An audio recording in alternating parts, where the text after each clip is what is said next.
Using adjustment layers to edit a photo is a great way of preserving the original photo and making your edits re-editable that you can go back and change them later.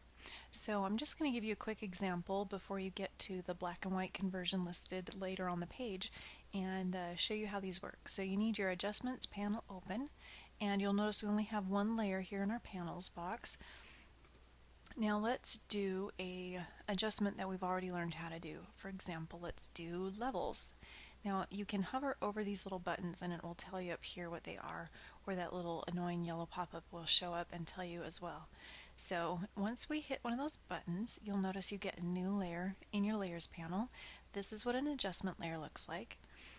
The white thumbnail is known as a layer mask, and we will get to using those but at a later date, so you don't need to worry about that right now.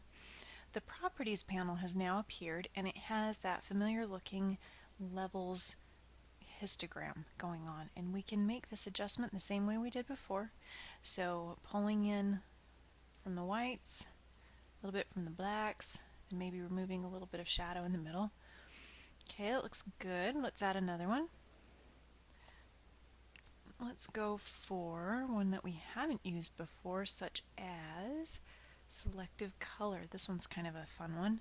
What Selective Color is you can select a specific color that shows up in your image. So this guy's got a blue sweater or something on down here below his beard, and then you can affect just those colors. So if I grab my cyan, which is printer blue, and drag it to the left to reduce it, you can see that the image has gone more red. I can even just keep going with these and see what happens. There, I can completely remove that blue if I wanted to. So that becomes a powerful tool.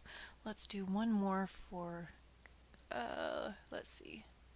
Let's just do one more. What's a good one? Let's go for photo filters. And let's grab this and change it to sepia. Sepia is kind of fun. And then crank this up. And look at that. He's starting to look like an old photo with that sepia tone. So these layers are wonderful because we can at any point turn them off and see our original photo, or we can, once they're back on here, double click on any one of these layers and get back that adjustment that we had done earlier, and we can change it from there. So those are layer adjustments. There's one more I want to show you.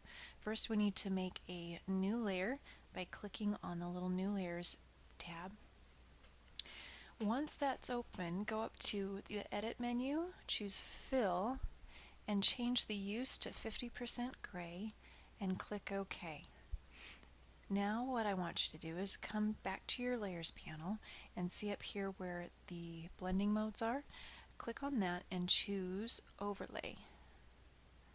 There it is, overlay, which will make it completely invisible. So why do this, you ask? This is our dodge and burn layer. In fact, I'm going to name it that.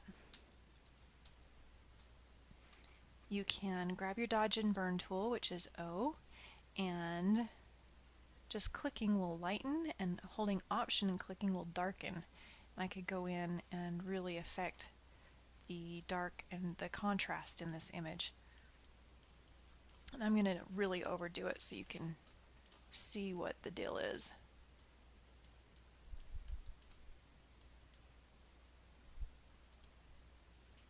Anyway, so again, this hasn't actually touched any of the original pixels. You can really see a difference there, what that dodge and burn does. So now that we have layers, you would actually save this file as a Photoshop document with all of its layers.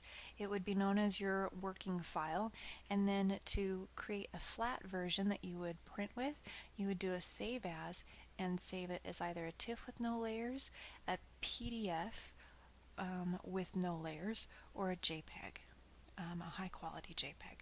And that's a quick introduction to using layer adjustments.